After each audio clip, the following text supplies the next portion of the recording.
Have you ever stopped to wonder why you move the way you do? It seems like a simple question. We walk to get from one place to another. We reach for things we need. We sit down when we are tired. But is that all there is to it? Is movement just about getting tasks done? I invite you to think about this differently. Your body is telling a story with every step, every gesture, and every breath. It's a story written by your thoughts, your feelings, and your deepest hopes. Understanding this story can change your relationship with your body and your mind forever. Let's explore this idea together. How did you walk? Did your steps feel light? Did you hold your head a little higher? Now think about a day when you were worried or sad. Was your walk different? Maybe your shoulders were slumped. Perhaps your steps felt heavy, as if you were dragging your feet through thick mud. These are not just random occurrences. They are direct reflections of your inner world. Your brain and your body are in constant conversation, and your movement is one of the most important languages they share. This connection goes much deeper than just good days and bad days. It's woven into the very fabric of who we are. Every experience we have, every emotion we feel, leaves a small imprint on our physical selves. Over time, these imprints can shape our posture, our breathing patterns, and even how we experience pain or pleasure. By paying attention to our movement, we are not just observing our bodies. We are listening to the quiet whispers of our own minds. This is where the real magic happens, where we can begin to actively participate in our own well-being. So, the question is not just why you move, but how you move. What does your movement say about you right now, in this very moment? Are you moving with ease and freedom, or with tension and hesitation? You don't need to be an athlete or a dancer to explore this. You just need curiosity. You need a willingness to listen to the story your body is telling you. This journey of discovery starts with letting go of old ideas and embracing a new, more integrated way of thinking about ourselves. It's a journey back to the wisdom that your body already holds. For a long time, many of us were taught to think of the body as a machine. We believed it was a collection of parts, gears, levers, pulleys. If something went wrong, you would simply fix the broken part. This view says that movement is purely mechanical. It's about muscles contracting, bones moving. Your mind, in this old story, is separate. It's the driver of the machine, giving orders, but not part of the machinery. This idea is simple, but profoundly wrong. It misses the most beautiful and powerful part of being human. The truth, your body is not a machine. It is a living, breathing, feeling organism. Your memories, your beliefs, your mood for the day. Thinking of the body as a machine creates a disconnect. It makes us treat our bodies like objects to be managed or fixed, rather than as a fundamental part of who we are. Let's bust this myth for good. Movement is never just mechanical. Think about how you sign your name. Is it just your hand and wrist muscles moving a pen? No. Your signature is uniquely yours. It can change slightly if you are feeling rushed, confident, tired. It is an expression of you.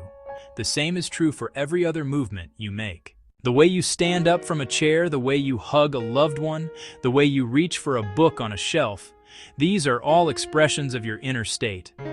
By letting go of the machine myth, we open ourselves up to a kinder, more effective way of caring for ourselves. We stop fighting against our bodies and start working with them. We recognize that physical tension might be linked to emotional stress. We see that a feeling of weakness might be connected to a lack of motivation or hope. This understanding allows us to approach our well-being in a holistic way. It acknowledges that to care for the mind, we must also care for the body, and vice versa. They are not separate entities. They are one. So, what is this mind-body connection we talk so much about? Put simply, it's the constant communication between your brain and the rest of your body. Your brain sends signals down to your muscles to create movement. But it's not a one-way command. Your body is also sending a constant stream of information back up to your brain. This feedback includes information about your posture, the tension in your muscles, your rate of breathing, It is a continuous, dynamic conversation happening every second of every day, mostly without you even noticing it. Think of it like a highway with traffic flowing in both directions. Thoughts and feelings travel from the brain to the body, influencing how you move.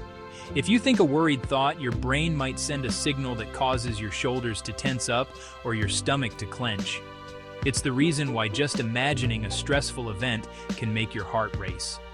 It doesn't always know the difference between imagination and reality. Now, let's look at the other direction of traffic, body to mind. The physical state of your body sends powerful messages that shape your thoughts and feelings. If you purposefully stand up tall, pull your shoulders back, and take a deep breath, your body sends signals of confidence and calm back to your brain. This can actually make you feel more confident and calm. This is why practices like yoga or Tai Chi can have such a profound impact on mental well-being. They change the body's physical patterns, which in turn changes the messages being sent to the brain. This two-way street is the key to a powerful reset. It means you are not a victim of your moods or your stress levels. You have a way to influence them. You can't always control your thoughts directly. Sometimes they just pop up. But you can almost always choose to change your posture. You can choose to change your breathing. Stress is one of the most common and powerful influences on the mind-body system. When you experience stress, your brain releases a cascade of hormones, like cortisol, adrenaline. These hormones are designed to help you deal with a short-term threat. They get your body ready for action by increasing your heart rate, tensing your muscles, quickening your breath. This is the famous fight-or-flight response. However, our modern lives often expose us to chronic, long-term stress. This constant state of low-grade stress acts like an invisible puppeteer, subtly controlling your body without you even realizing it. It can lead to a persistent pattern of muscle tension, especially in the neck, shoulders, back. You might find yourself clenching your jaw, grinding your teeth at night. This tension is your body staying in a state of readiness for a threat that never fully arrives and never fully leaves. Over time, this chronic tension can lead to headaches, back pain, a general feeling of physical exhaustion and stiffness. Stress also dramatically changes your breathing. When you are stressed, your breathing tends to become shallow, rapid, originating high up in your chest. This is called chest breathing. This pattern is efficient for getting a quick burst of oxygen, but it's not sustainable. Over time, it can actually increase feelings of anxiety. It sends a continuous signal to your brain that something is wrong, creating a vicious cycle where shallow breathing causes anxiety, and anxiety causes more shallow breathing. It keeps the body locked in that state of high alert. Furthermore, chronic stress can disrupt your sense of balance, coordination. When your muscles are constantly tense and your mind is preoccupied with worry, your body's ability to move with grace and efficiency is compromised. Beyond immediate emotions and stress, your deeper motivations and neurological patterns also play a huge role in how you carry yourself. Your sense of purpose, confidence, hope, the lack thereof is reflected in your posture. Someone who feels confident and has a clear sense of direction in life often stands tall. Their posture is open and upright, not because they are forcing it, but because their inner state of mind naturally creates that physical expression. They move with an ease that suggests they know where they are going. Conversely, a feeling of helplessness or a lack of motivation can lead to a collapsed posture. When we feel defeated or unsure of our path, our bodies can physically slump. It's as if the weight of uncertainty is literally pressing down on our shoulders. This isn't a conscious choice, it's a deep neurological response. As a study in the journal Biopsychosocial Medicine has shown, there's a strong correlation between depression and changes in posture. The body and mind are mirroring each other's state of despair. This physical collapse can then reinforce the mental state, making it harder to feel motivated. Think about the physical difference between moving towards something you want and moving away from something you fear. When you are motivated and moving toward a goal, like walking to greet a friend you are excited to see, your movement is often forward-leaning and direct. Your whole body is organized around that goal. But when you are moving to avoid something, your movement can be hesitant and indirect. You might lean back, take smaller steps, or look around nervously. Your neurology is preparing your body for a potential threat, not for a welcome reward. This connection provides us with another powerful tool for change. We can use our bodies to signal a sense of purpose to our brains. Even when you don't feel motivated, you can choose to move with intention. Now that we understand how deeply connected our mind and body are, let's try a simple, practical exercise you can do anywhere, anytime. It's a tool to interrupt the stress cycle and reset your nervous system. I call it the reset breath. It takes less than a minute, but its effects can be immediate. This practice works by shifting you from the shallow, rapid chest breathing of stress to the deep, slow belly breathing that signals safety and calm to your brain. It's a way of consciously taking control of the body-to-mind highway. Here is how you do it. First, find a comfortable position. Sitting, standing. Place one hand on your chest and the other on your belly, just below your rib cage. This will help you feel where the breath is moving. Now take a normal breath and just notice which hand moves more. For many of us, especially when stressed, it's the hand on our chest. Our goal is to change that. Invite the breath to move deeper into the body. Breathe in slowly through your nose for a count of 4, focusing on letting your belly expand. Imagine you are filling a balloon in your stomach. Keep the hand on your chest relatively still while the hand on your belly rises. This is diaphragmatic breathing. Once inhaled fully, gently hold the breath for a moment. Then exhale slowly through your mouth for a count of 6. Make the exhale slightly longer than the inhale. As you exhale, feel your belly gently fall. Repeat this cycle 3 to 5 times. Inhale through the nose for 4, feeling the belly rise. Exhale through the mouth for 6, feeling the belly fall. The longer exhale is key. It activates the part of your nervous system responsible for rest and relaxation, known as the parasympathetic nervous system. Doing this sends a powerful signal from your body to your brain that you are safe. It can lower your heart rate. It can release muscle tension. It can bring a sense of clarity to your mind. Try it now. Understanding the mind-body connection is one thing, but integrating it into your daily life is where the real transformation happens. You don't need to set aside an hour for a special practice. You can start by bringing mindful awareness to the movements you already do every day. When you are walking to your car or to the bus stop, notice the quality of your steps. Are they heavy or light, rushed or relaxed? Simply noticing, without judgment, is the first step. This act of paying attention begins to strengthen the communication between your mind and body. You can also use small moments throughout your day as opportunities for a reset. For example, every time you stand up from your chair, take 1 extra second to do it with intention. Press your feet firmly into the floor. Engage your legs. Rise with a tall, straight spine.